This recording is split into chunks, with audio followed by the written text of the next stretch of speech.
This is Matthew Marshall from Portugal.net, and you're listening to the Seleção podcast. Simões bending one for Torres. Eusebio. Oh my word! Have you ever seen anything like that? Bem jogado por Simão, a passar por dois adversários. Simão a tentar oferecer o golo a Figo e a bola é golo! O golo de Figo!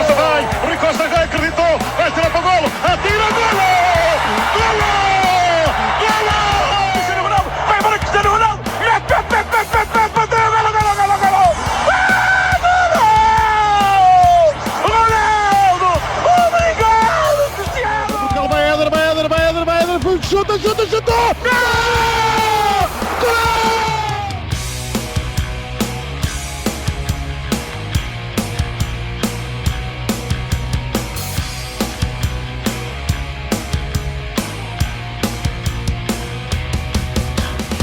And we welcome you to episode number 79 of the Seleção podcast, a proud partner of Portugal.net. My name is Danny Pinto. I am your host.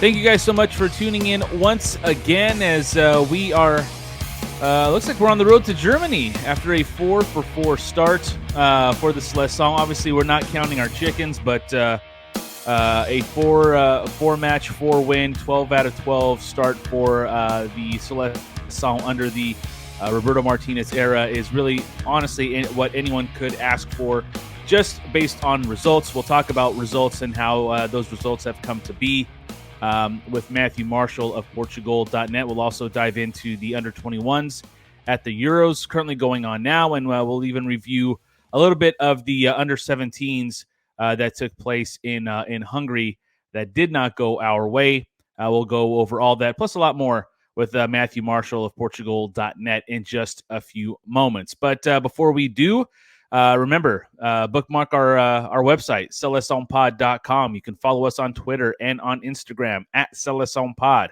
facebook.com/selecaopod, and email the show, selecaopod@gmail.com. You can always reach out to us via those social media sites and the email on the website.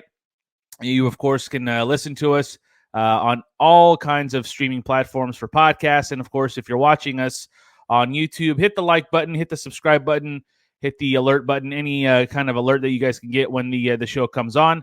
That way you guys can get the show to your eyes, to your ears, to your hearts, which is the most important thing. So we can't thank you guys enough for the support. Apologies for the for no preview episode. Stuff's been going on the home front with family that I'll touch on at the end here. But we are excited to be back for episode 79, and we're excited to have Matthew Marshall back on the show here as he joins us from the Republic of Georgia. And this world traveler is busting his ass to give you the best Seleção coverage that he possibly can, and we are indebted to him for not only his coverage, but for spending some time with us here on episode number 79. Matthew, where in the world is Matthew Marshall? Tbilisi, mate. I got in here last night and had a pretty decent sleep, but I'm still got a lot of sleep to catch up on. So nice to see you again, mate. No rest for the worry, my man. as long as the ball's rolling, you got to be there. Got to be there, man. I got an addiction I got to feed.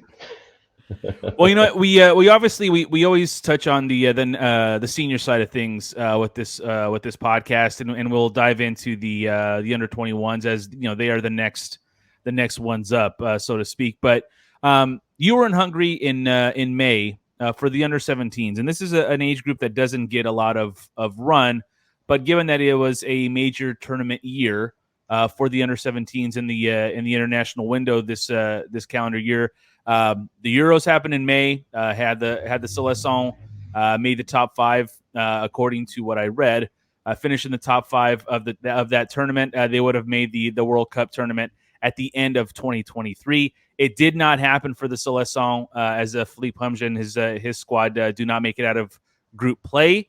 They finished 1-1-1, lost to Germany 4-0 in the opener, got a victory against Scotland in the second, and then could only manage a draw against France, a game in which they needed to get the 3 points to get through. But Talk to us about your time in Hungary watching this under-17 group, and what did you come away with? Obviously, we would have loved to have seen them go a little further, but just a few thoughts from your time in Hungary. Yeah, the first game against Germany was a disaster, really, and it was always going to be difficult from that moment on. But I mean, they gave themselves a good chance. The 2-1 victory against Scotland was a bit more comfortable than the scoreline suggests, and then France were also going to be a tough nut to crack, and it went all the way. They hung in there, they played really well, and they had a good chance at the end. It just Dwight couldn't get that header on target, and it's fine margins again, Danny. So. Yeah, it was a tough group before the tournament started. The way that they did the draw there, and both those teams that they lost to, got the draw against France, but France and Germany went all the way to the final. So that just proves what a tough group it was. But yeah, compared to Israel last year, not as many players that I was too psyched on. Definitely not as good as the squad that was in Israel, and I guess the results proved that. But as I say, fine margins, and one header goes in, and suddenly you're in the knockout rounds, and France are not. So certainly disappointing, but no, it was interesting. I was pretty football crazy when I got there. I managed to get to the semi-finals, which was at the Pushkash Academy there, which is one of Viktor Orban's little pet projects. It's in a tiny little village in the middle of nowhere where he's from. That was interesting. And then the final was in Budapest, and then I got myself a car and cruised around, and if anyone's going to Hungary, you got to go up to the northeast, just north of Eger, around there. It's all happening beautiful, and get into the spa action, mate. It's all about thermal spas there and relaxation, wellness. Danny, wellness is the word you want in Hungary. Yeah. For the viewers on YouTube, I mean, that's a hell of a spa behind you. Hopefully, that's Gullfoss. That's Gullfoss. Waterfall in Iceland. I did a day trip before the game there, and that was definitely the highlight of the trip. But yeah, Iceland, it's not that different, Danny, to the Azores. Any of those volcanic islands, they're all quite similar. It's obviously just the scale and the fact that Iceland is a lot colder than the other ones. But yeah, certainly a lot of beautiful stuff there. But mate, save your cash if you're going to Iceland, because it makes Switzerland look cheap. It's ridiculous. Wow. They smash you from the moment you get off the plane, and go with people that can share the cost as far as petrol and everything else, because it's ridiculous. All right, I will not be making a solo trip to Iceland, apparently, because it's I may not be able to get back. So we're talking with Matthew Marshall here of Portugal.net, as he is in the Republic of Georgia, and I think we may have lost Matthew. Is he there, Matthew? Back. And you're back. There it is. Okay, we'll see if we can edit this in post. If not, no big deal. We can go. Listen, this is international interviewing, folks, at its finest. We'll make sure we get all that taken care of for you. But you mentioned Iceland, Matthew, as we transition here to the senior side, and just in terms of results, in terms of points, you couldn't ask for a better start for this Roberto Martinez era. 12 points out of 12 points. It's the best start in a qualifying campaign since 1996. I don't know if that's a campaign overall or just European campaign. I'm sure you can correct me there. Sure, just European campaign. Okay. Yeah. So they've scored 14 goals. They haven't allowed one yet. This is very reminiscent of how Belgium under Roberto Martinez in qualifying did the job, which was you put up big numbers against the teams that you're supposed to put up big numbers. You get the results away and against a better competition, and you don't concede. You've now gone a second batch of qualifying matches with seeing this squad under Roberto Martinez. We'll get to the individual games here in a bit, but what have you taken from this second kind of window under Roberto Martinez that maybe you didn't see in the first, and just kind of your overall thoughts on where the Seleção is currently right now? I just think there's such a long way to go. And if you look at any club team, when they get a new manager that comes in, it takes time. The players have to get used to the manager's ideas, and when you've got a change of formation. And that the club teams, the managers are with them almost every day. And so if you look at an international situation where Martinez has these guys for, what is it, a week and a bit, maybe, week and a half, something, then he doesn't see them for a while, a couple of months. I just wouldn't be expecting this team to be hitting their stride and playing at their optimal level for quite some time.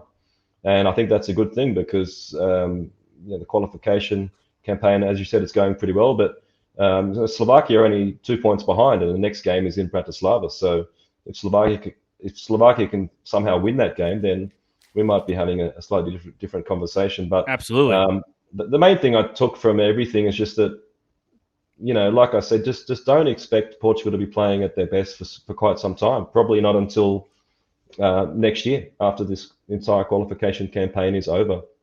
So that's the main thing I'm seeing, is that some players having to get used to slightly different positioning than they're used to, certainly under Fernando Santos and even for their club teams. So you've got that going on.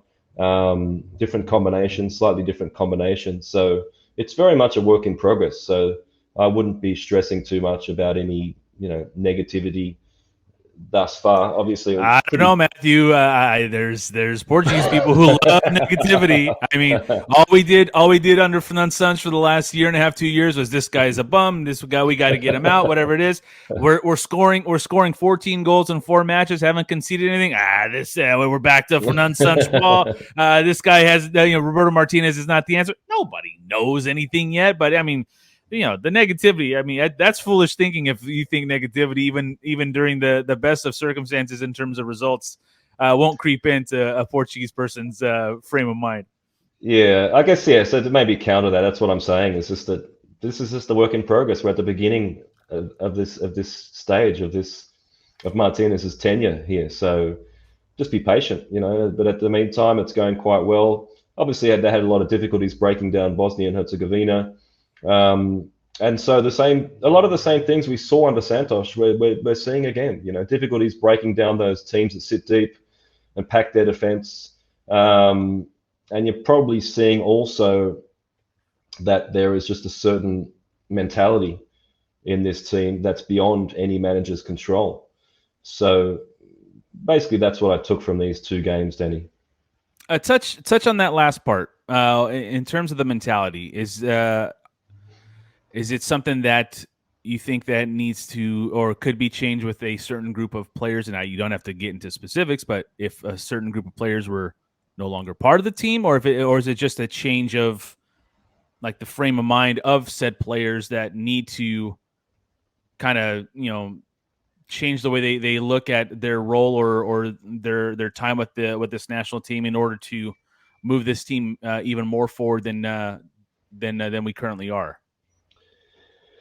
I just think that in any sport, when you have a bunch of players that know that they're a lot better than the other team, you can get complacent sometimes, and that might come out in the tempo. You saw that for sure under Santos, and perhaps in the first half until they scored against Bosnia and Herzegovina. That's why I'm saying that could be beyond any manager's control. These guys are getting paid such huge amounts. There's so many players in this team that are superstars. It's not just 1 or 2 anymore. You've got a lot of these guys on massive contracts playing for huge clubs. I mean, you've just seen Manchester City. So, they have a certain mentality, and that's a difficult challenge for any manager in any sport, is to, when you're coming up against teams you're expected to beat, is to go out there and get it done. And when you add the fact that what I just said before is that they're defending deep and they're just waiting for counter-attacking opportunities, then it makes sense that you're going to see some of the similar things we saw under Santos happening under Martinez. Yeah, and for the most part, it's the same group of players as well. So that also is got to be a contributing factor to that as well. I know that Roberto Martinez in his first couple of call-ups has called up a couple of younger players. We saw one in Gonçalo Inácio have a major impact in Iceland with the assist to Cristiano Ronaldo to get the game winner in the 89th minute. There's a lot more. There are a lot more questions still than there are answers with this group under Roberto Martinez. But again, doing it from a a perfect start point of view also helps kind of alleviate any of that pressure that could come next summer. But before we came on, we had talked about a little bit of Roberto Martinez, and the one thing that I had asked you about when we last had you on, it was after the first two qualifiers. It was 10 goals. It was zero given up, but we didn't know anything about this team. What are we getting to know more about this manager with Roberto Martinez? He seems, and I think we may have even talked about this a little bit, but he seems to get his role with this national team in terms of the aesthetics, the optics. He's very good with the media. He's very good on a microphone. You've now had two instances where you've spoken with him and been able to ask him questions during the press conferences. Similar to a question I asked you earlier, what is your take? Not so much on Roberto Martinez, but just him, the manager, him, the man, in your dealings with him now a second time through these international windows. As I said before, I think he went through a tough time with the Belgian press for I don't know how long. Obviously, for sure during the World Cup, but probably even before then, they had the same ideas as what a lot of Seleção supporters had with Santos, that they were underachieving, should have achieved more with that group of players. But obviously he's such a nice man. I mean, there's just no doubt about it. And coming into it, whenever you get a new job, Danny, at any company, you want to make sure you get everyone on side, and that journalists they can turn on you just like supporters.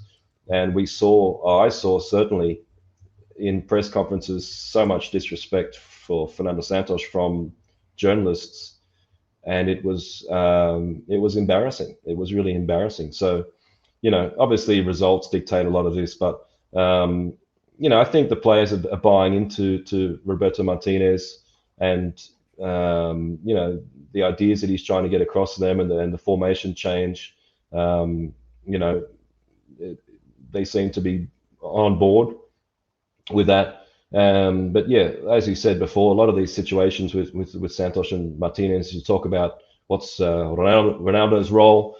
Obviously, we know he's still a definite starter. But I guess most of this is just about this formation change, Danny. That's really still the huge thing. A lot of people were calling for this before he took over. I guess with the general idea that the wingbacks would get to be able to push up a lot higher and have more effect in attack, but it doesn't make any difference for those guys. If they're already pushing up so high under Santos, it doesn't make any difference what they were doing. Absolutely. What they're doing now. The only difference is you've got an extra defender there once you lose the ball in transition. And we saw a lot of worrying moments against Bosnia and Herzegovina when they lost the ball. Dzeko had a great chance. Absolutely, yeah. And if he scores that and they get into halftime 1-0 up, then they come out in the second half and they sit even deeper. And we might have, again, I keep saying it, Danny, these fine margins, just one chance goes in and the whole situation changes. So, but yeah, obviously everything's going well under Martinez at the moment. And, you could say that you could just look at it in different ways. You could say, okay, you've got the back three, that gives you an extra defender. So when you lose the ball in transition, you got a bit more cover there. But you could also say you're just sacrificing another attacking player. Is it worth it? So, this is such a long road, and until Portugal comes up against some really good teams, you're just not going to know. But, so far, I think that's really the main thing to take out of this, is that what he's trying to do is just be a lot more solid without the ball and in transition. And you just don't know how that's going to work out against the better teams.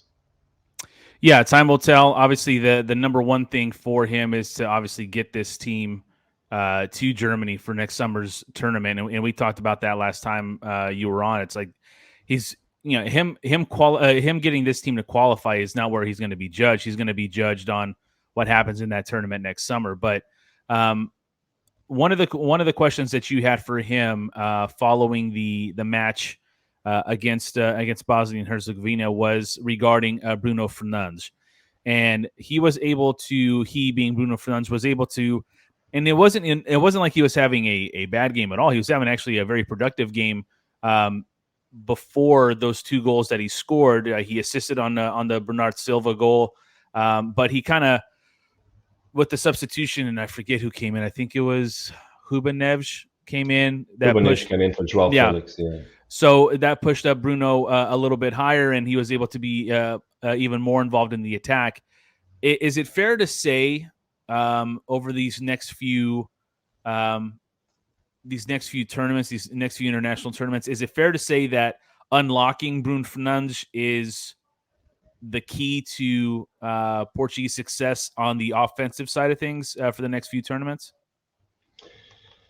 Yeah, I was watching this game with Tom, and Portugal just couldn't get anything going. It just seemed like everywhere they went, either through the middle or out wide, Bosnia were just there, waiting for them, and there was just nowhere to move for Portugal. And I was saying to Tom that Bruno is the key. Like, wherever he decides to go, he can create the extra man, and he can then create some overloads. But everything just relies, or certainly in that game, was just relying on him and his positioning. Because, as I say, Bosnia and Herzegovina knew exactly what Portugal were going to do, and so they set up their system so that they could really nullify any threat out wide through Portugal's wingbacks. And so, as I say, Bruno was the key. And then you saw, Ronaldo got him the ball. He gives it straight to Bernardo Silva, and then they take the lead before half-time. And as you say, Rubenevs come on, Bruno pushes up, and then he has even more chances, and he gets the 2 goals. So, I also mentioned to Tom during that game is that he's the main man.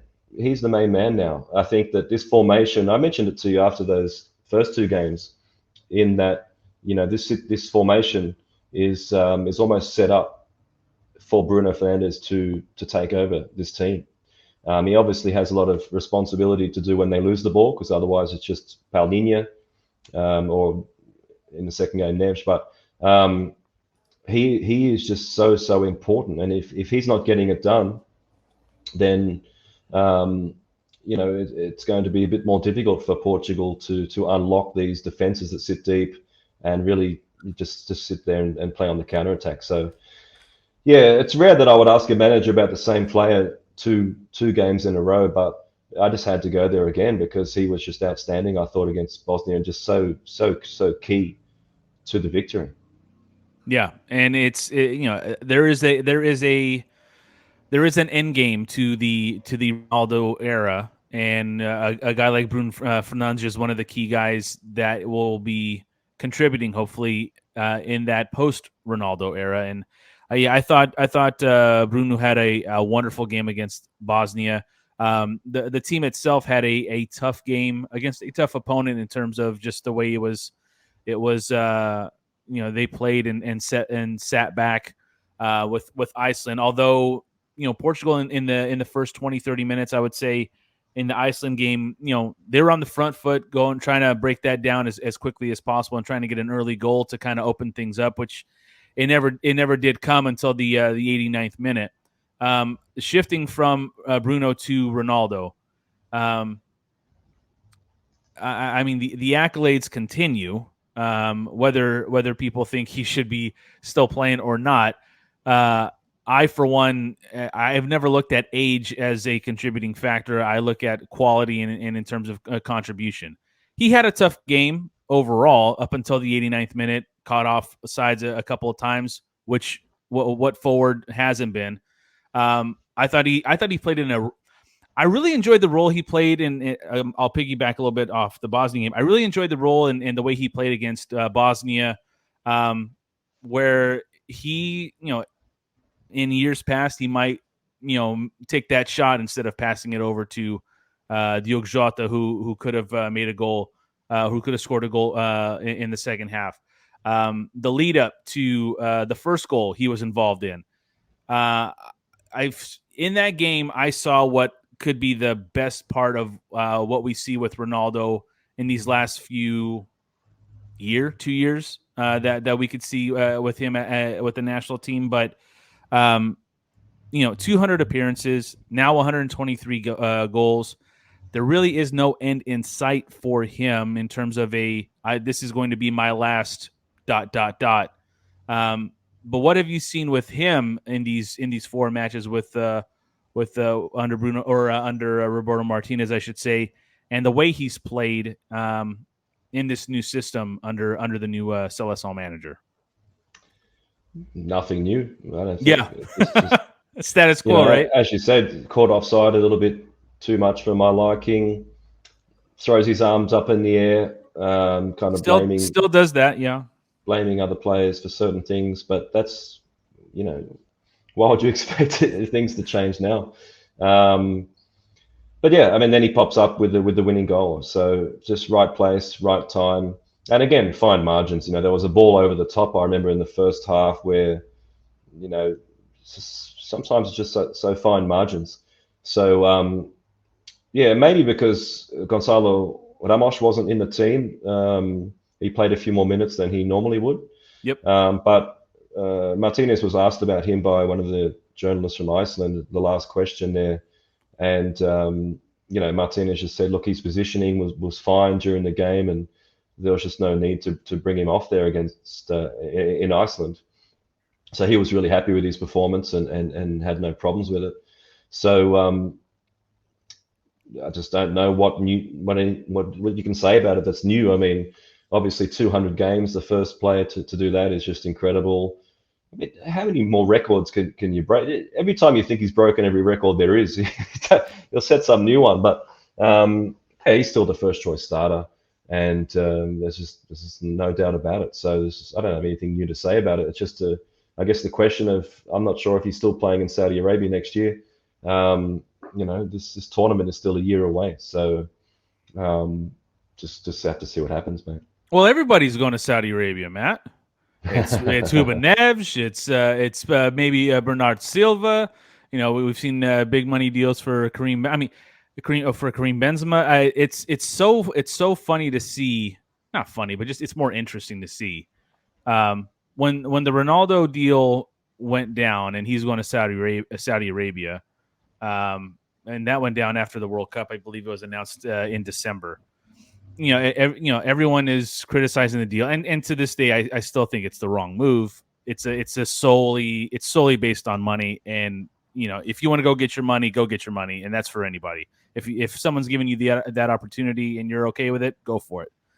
But the landscape of football in terms of Saudi Arabia has changed very quickly with the amount of money that is being infused into the sport, and we can.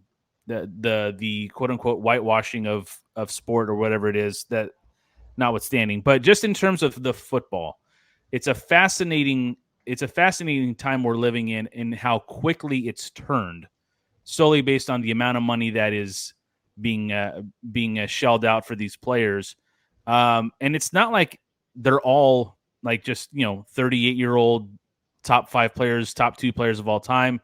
They just signed the Ballon d'Or winner, the most recent one.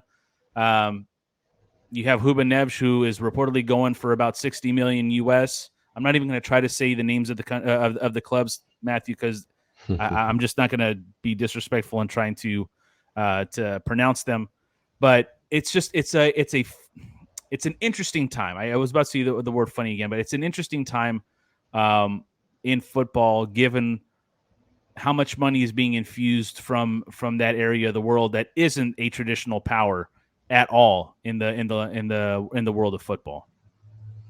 Yeah, we saw the same thing happen with China a few years ago. But yeah, when I went to the World Cup in Qatar, it just reinforced in my mind that there's no end. There's no stopping Middle Eastern oil and gas money. They have endless amounts of money, and so what do you do with it? You buy stuff. You try and get, make even more money. And of course, they've got the other incentive of trying to legitimize their regimes. If you want to go deeper into that, but I saw it so clearly when I was in Qatar that there is no end. There is just no end to this. It's only going to get more and more and more. And it's not just sport. You're talking property. You're talking business. You're talking influence on politicians from other countries. You've just seen what's happened with this golf thing. So it's just logical. Would you say Yeah. it'd be better for me to find a friend in Saudi Arabia to take to Iceland, if we want to call back a little bit from earlier, because they seem to have just all the money in the pockets, man. It is again, it's an interesting time for sure with the infusion. I mean, this world is you've got stuff that's buried underneath the surface of the earth, and it happens to be a lot of the resources that the whole world needs happen to be in this location in the Middle East, and it's a bizarre civilization story. And I agree with you that it's a bit different when someone like Ronaldo goes over there, and then they're targeting guys like Ruben Neves. Ronaldo obviously doesn't need the money, but Ruben Neves can set himself up and his future generations here, and he's still young enough that he can go there, take the cash for a couple of years, and then go back to the Premier League still, 28, 29, and his position, he's got plenty of more years left in him. So I can't criticize that, because why wouldn't you take the cash? I mean, okay, you're going to a lesser league and that, but this money is only there for a short time. And anyone who's worked in industries where you're getting contracts, and sometimes contracts get put in front of you and you're thinking, I can't turn this down. I mean, this opportunity might never come again. Sure. So, yeah, it is what it is. Benzema, obviously, we've seen Messi go to the USA, and I'm sure he got some massive offers to go to Saudi Arabia. So, at the end of the day, it's their decision, it's their life, and they can do what they want. I guess for us, it's a bit disappointing. We'd like to see some of these players in different leagues. Sure would have loved to have seen Cristiano come back to Portugal and maybe finish his career with Sporting Clube de Portugal. But it is what it is. They do what they want. It's their decision, and we just have to accept it. If there's anyone in Saudi Arabia who's looking to pick up a podcast, just I'll take the call. I'm not saying I'll go. I'll take the call. But we're talking with Matthew Marshall here on episode number 79 of the Seleção podcast. He is currently in the Republic of Georgia. Also, you can follow Matt on Twitter. Sorry about that. At Noobs Corp. That's NOOBZCORP. He obviously is doing a great job for Portugal.net, and he is representing Portugal.net at the Under 21 Euros that is being co-hosted by the Republic of Georgia and Romania. And Matt, you are currently in Georgia. Tomorrow, as of this recording, we're recording on June the 23rd. On June the 24th, Portugal is taking on the Netherlands, and then on June the 27th, they are taking on Belgium. They did fall in the first match against the co-hosts Georgia 2-0 a couple of days ago, so they have their backs against the wall there. But this under 21 team and this under 21 generation from the 17s, the 19s coming up, this has been a generation that has been lauded for a few years now, and obviously not the start that they want, but a couple of opportunities still left here to get into the knockouts. But what was your take of the first match, and then what would you like to see from this group in these next two matches? Yeah, I couldn't get from Iceland to Georgia to see that game live, unfortunately, so I had to watch it from my miniature room in London there. But I didn't like it when I saw the lineup, and again, we talk about fine margins, Danny. I mean, Georgia scored with their first two shots, but Portugal didn't really threaten that much. They just had a lot of the ball and just really couldn't do much with it. But this qualification campaign was so long ago, and you can't forget that the players that featured in that qualification campaign, you're talking about Inácio, Thiago Jaló, João Mario, Gonçalo Ramos, Fabio Vieira. I mean, come on. That's a ridiculous amount of talent that's not there that could have been there. So True. For one reason or another, half of those guys obviously got called up to the Seleção. Some of them are just injured. So yeah, I mean, Rui Jorge just got this all wrong. Should have gone with a 4-3-3 and had your wingers out there to try and break down this deep lying defense. So yeah, he's got a huge job. I mean, he couldn't have done much about some of the mistakes in defense, particularly Tomas Araújo. He just had a nightmare. He had a shocker. So that was really disappointing. Hopefully he can bounce back, but he's going to be suspended now because he got that red card late on. So just a combination of things that went wrong there. in here in Georgia. And yeah, Netherlands and Belgium have good players, mate. So yeah, it sucks. They're going to have to turn this around. But both those teams they drew. They drew against each other. So Portugal can win, then they'll be back in the race, mate. But so yeah, I'm looking forward to it, and hopefully, we'll have to wait and see what Louis Georges does. I'm sure he'll make some changes and bring on two natural strikers. Pedro Neto has done a pretty good job up front there when called upon, but he's a winger, mate. He's a winger, so he was dropping out wide, and that just meant that every time the ball got anywhere near Vitinha, he just had a guy there right next to him. There's no room to move. Alfonso Sousa has always been the natural kind of replacement for Fabio Vieira, but he's not. He's obviously nowhere near as good as Fabio Vieira. No. And you mentioned Pedro Neto. Sorry to interrupt, but he's dealt with some injuries these last few years too. It just seems that he's just not either all the way back, or maybe he may not. And again, he's still so young. I mean, we're talking about an under 21 talent here, but it just seems that these knocks and these injuries, and they were big injuries. I mean, he wasn't able to play in Euro 2020 for the senior side, and after having such a great run with Wolves leading up to it. But it does seem that it's taken him some time to get back in form. And because it almost feels like there's just like a little bit missing with him right now still. And again, still very young, but he's one of the players that I've always been I should say, so excited for that next step for him. And with being with the under 21s, you would hope that would be the spot where he can kind of rejuvenate his national team career. But it does seem like this last year and a half, it's just been a tough go for him. Yeah, for sure. Any player that spends that amount of time out of the game is going to need a long time to get back up to where he was. There might be some mental doubts over his injury, but I thought he was pretty good. It's just that the formation was just wrong in the first half, and he's a guy that really he's a winger. He's a winger. Yeah. So you need to play a 4-3-3. You need to do something to get him out wide so he can isolate defenders and do his business. But I mean, I don't watch football on television very, very rarely. I certainly don't watch Wolves, so I can't comment on how he's been going there. But I thought he was okay the other day. And I mean, if George decides to go with traditional wingers and maybe he starts Conceição, then you'll see, Neto probably on the left there, and maybe you'll see a lot more improvement from him. But I wouldn't be too fussed about where he's going. I think that just needs probably a good off season, a good preseason under his belt. And just needs to be playing in a formation that suits his talents, But it's good to see João Neves come into this team. He's a young player with a lot of talent, but he doesn't know any of these players, hasn't really played with any of these players before. So that was obviously a little bit of a challenge for him. And I don't have too much more to say. Just so disappointing. I went to when you lose the first game in a tournament, it's very, very difficult to come back.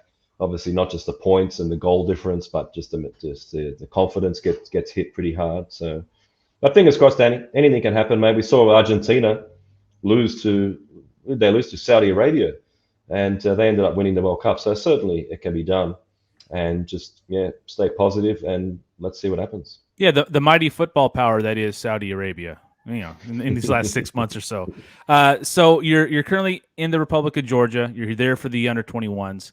What's the rest of this summer of travel gotten in store for you, Matthew? Is it are we gonna I mean, obviously there's no more club football, and by the way, club football, you and Tom had a great 2-part end of the season Portuguese League podcast that you guys can check out on Portugal.net. I've always enjoyed that. Always enjoyed the music you put in too, Matthew. I've told you this in the past too, but the music, like starting off the podcast, are always good. But what's next on your docket after the under 21 Euros? Hopefully, you get to have a nice long run in both Georgia and Romania. But what's next for you? I won't be going to Romania, mate. And honestly, if Portugal had a chance of playing in both countries, I would have had to seriously reconsider, because even getting from Romania to Georgia is not easy. UEFA, and I think we're going to get into some of the World Cup stuff. I mean, these co-hosting tournaments, just pathetic. I mean, on those podcasts, I broke down just how the Liga Portugal just have zero respect for fans that go to games, home and away, through their shithouse. The way that they take so long to actually release the fixtures as far as who's playing where and on what day. They do it like sometimes 2 weeks, sometimes less. I mean, and you see exactly the same thing with UEFA. You saw the disaster of the Champions League final last year. You saw the disaster this year. And these decisions that they make are just pathetic. Getting away from that, Danny, I'm just looking forward to seeing some of Georgia. I'm going to get the car and head up to the north. That looks really interesting. And then, I'll head back to Portugal. And I'm just going straight to the Algarve, Danny, straight down south. I probably won't even stay up north more than one day.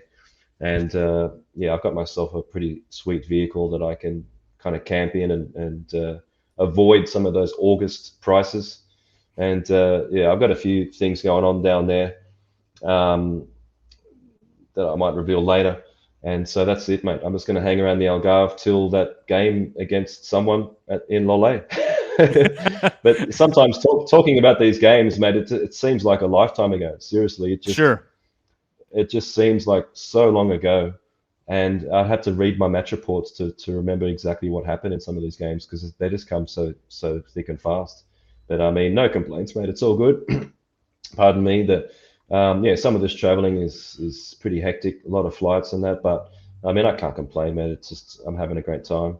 And while I can do this, while I've got the opportunity to do this, then I'll just take it, mate. Like, life is short, mate. Life is so short, and you just don't know what's going to happen. You don't know what sort of drama is going to come your way. So when you got a good thing going, you got to run with it to the max.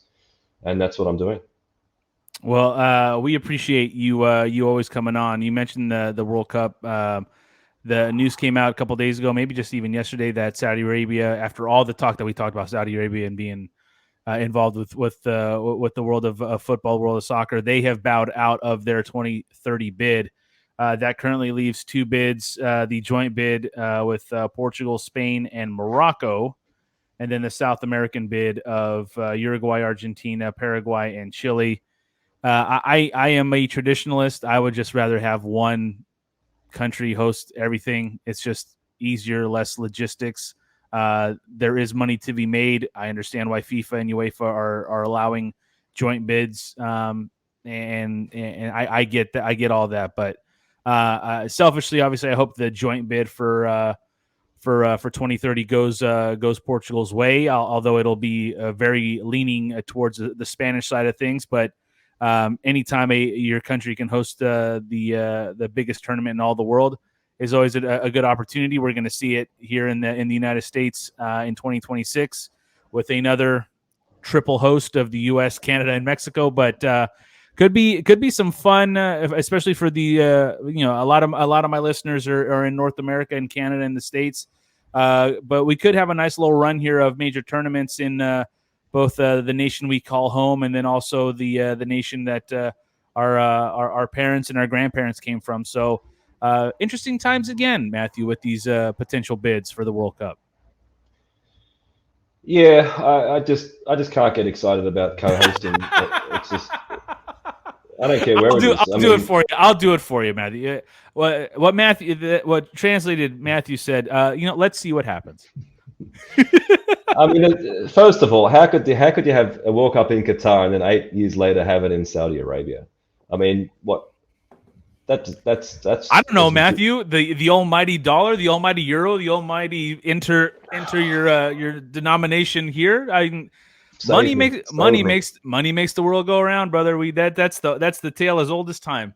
How that was even in the discussion, I've got no idea. But and FIFA have got themselves into a hole now, I guess, with this expanded format, and I don't know how many teams are even in the World Cup anymore. But that means that Portugal, you can't host a tournament with that many teams, I don't think, in Portugal. So FIFA has 48, 6, I believe. 48 teams. I believe they're talking about groups of 3 with the top 2 coming out. It's very convoluted. I mean, But money, Matthew, money. All of these organizations, Danny, that are in charge of running the game, they're just all of them bad. They all make bad decisions.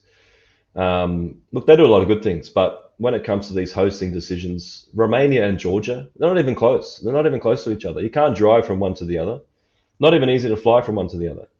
And so I'm thinking Portugal and Spain, okay. And then Morocco, what the Well, I mean, it's No. go. Okay, you can go to Gibraltar, Tarifa, get the ferry over there, but then how are you going to move around Morocco independently? I mean, what are they going to do? Like in Qatar, have police in every, like Morocco is not a country you can just kind of cruise around independently with and guarantee your safety. So, I mean, of course, it would be good for Portugal to host some of the World Cup, but as soon as I see Portugal, Spain, and Morocco, I'm just thinking this is bullshit. This is crazy. Yeah. I mean, who even thought that this was a good idea? It's two different continents. I mean, it's just ridiculous, Danny. Matthew, it's the world's game. It's not. I'm trying. I got you, man. You're good. And for me, it's also a selfish thing. I'm not going to deny it. For me, I'm thinking about how am I going to get to all these places? How am I going to? Well, here's the thing. Portugal's going to play in Portugal. No games in Morocco. Okay, but then, okay. But you don't know exactly how the draw is going to work out and what's going to happen in the knockout rounds, how they can fix it so that they could play all their games in Portugal. So are you of the opinion that Portugal wouldn't play at the very least in Spain? They're not going to play in Morocco. Portugal's never going to. Who's going to play in Morocco? The United States. Well, we could talk about this for ages, but no, it's bullshit. It's bullshit. It's 100% bullshit to think that Morocco. I mean, yeah, obviously they've tried to host tournaments before and they get knocked back every single time, probably for some of those security concerns I highlighted. But no, I just have no time for these organizations. They piss me off so bad. Their disrespect for the fans that actually go to the stadiums, that make the product sellable on TV. It's just disrespect all the way through, and corruption at the top levels, and it's just garbage, Danny. It's just garbage. So I can't get enthusiastic about it. As much as I'd love to, I've been waiting to come back to Northern America and spend some months driving around there. Sure. And obviously the World Cup is a great opportunity for me to knock off a couple of those things. But then I think that I mean, from you're sitting there. There's a game on, and depending on what happens in the result of the game, you're going to have to book flights to Mexico or book flights to somewhere else, sort out your accommodation, alongside however many extra thousands of people doing exactly the same thing. And, I've already seen, Danny, when I try and book some of these flights for the Champions League games, like straight after the final whistle, after some of these Champions League games, the price of the flights, they just go crazy. They make it impossible sometimes. So, and then the accommodation really hasn't affected me at all, but it's just, I know what it's like to have to do that. And look how many supporters and fans got screwed in Qatar financially with the accommodation situation there, so yeah, I mean, as I said, we probably need to move on because I just You're good. The decisions that these people in power make, they make no sense. They're brain dead. All right, then here's what we're gonna do. Here's how we're gonna end this. All right, you come back from the Republic of Georgia. You're back at home in Portugal. What's the first thing you're doing? Eating sardinhas, always, or bacalhau. One of those two. That's the first thing I have to do. Obviously, the sardinhas is you need the season to be right, but that's the first thing I do. And just go somewhere where I can just buy a beer. It's just normal price. I mean, Georgia's super cheap, but after some of these other countries where you're just getting smashed financially, even in Portugal, sitting by the beach, you can still buy a bottle of Sagres or Superboc for like $1.50. So just getting back to basics with those sorts of things, is really what I want to do. But now that I've got my vehicle that's set up, then I'm just straight down to the Algarve, mate. That's it. Bang. First thing, straight down there and see a few friends along the way, and just the beaches down there, and the action, summer action. It's the place to be, mate. Whenever you do write your Matthew Marshall memoir, I will give you the title of it right now. It's going to be Sardinhas, Bacalhau, and beer. So with that, it comes off the tongue well, yeah. Oh yeah, absolutely, and it tastes good going down too. So Matt, all the best to you. I greatly appreciate always you making time, because you're never in the same place twice, and you're always somewhere around the world. And we greatly always appreciate you coming on. And safe travels back home. And looking forward to reading all your stuff on Portugal.net. No worries, mate. Nice to see you again. And let's do it again sometime. And our thanks once again to Matthew Marshall for joining us here on episode number 79 of the Seleção podcast. You can follow Matthew on Twitter at Noobs Corp. That's NOOBZCORP.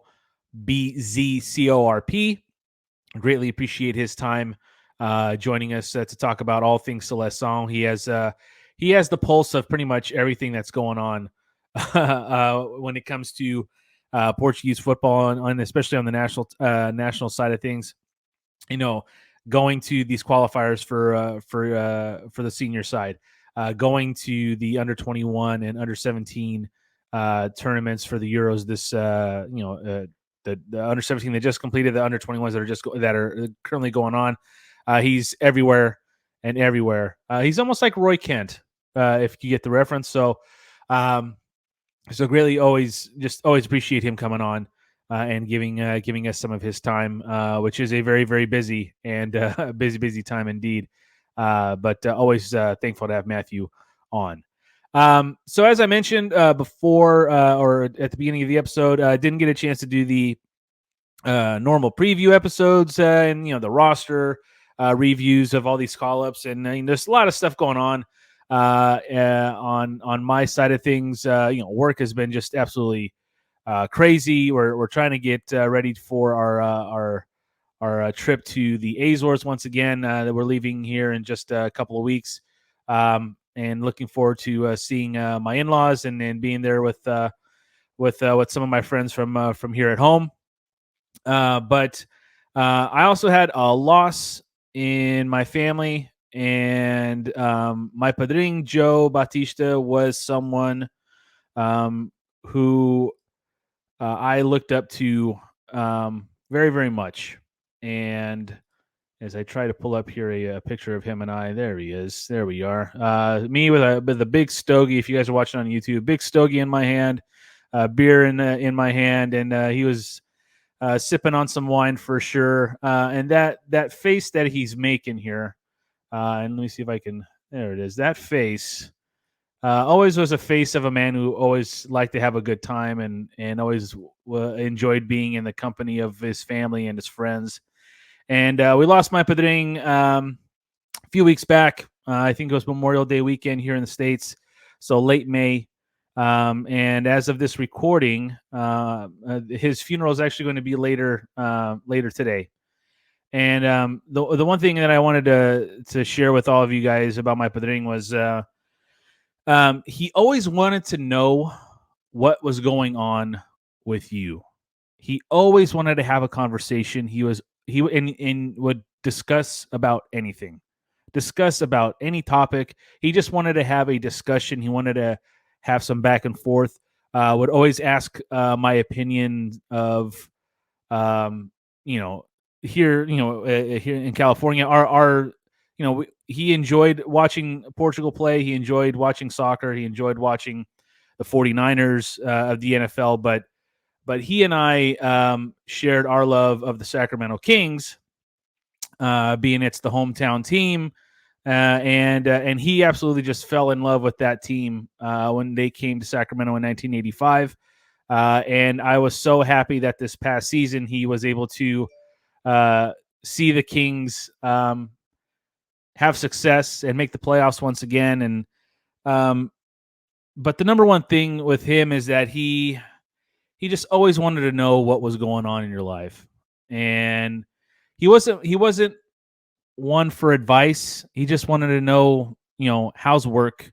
How's the podcast going? He always asked me about the podcast. He downloaded the podcast and he would go on, he would go on his walks, his famous walks, and he said, I think one of the last times before he got sick, I listened to your podcast and I really enjoyed what you. I really enjoyed listening to you and hearing your opinion, because you could tell that you enjoy doing it. And my padring lived until the ripe old age of 92. My madrinha, who is still with us, they were married, if I had to do some math, well over 70 years.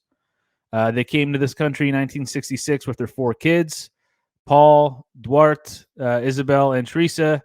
They have a gaggle of grandkids, a great grandkid coming on, and as my cousin Duarte mentioned yesterday at the Rosary, those grandkids were his absolute joy in his eye, and I'm gonna miss him. I've already missed him, but the one thing he really just enjoyed seeing me do this, and hearing me do this. I had a background in radio, and he really enjoyed me working for the Sacramento Kings flagship radio station here in Sacramento, but he really enjoyed seeing me and the nuances of putting a podcast together and the YouTube thing, and getting to talk to people like Tom and like Matt and like Eric and Eric Krakauer and people from across the pond, people from here in the States, but in networks, and he was always a big supporter of family. Whatever we did, if it made us happy, he was happy. And I'm gonna miss you terribly, Padring. And I dedicate this episode to you. And I know you'll be watching over us. And we'll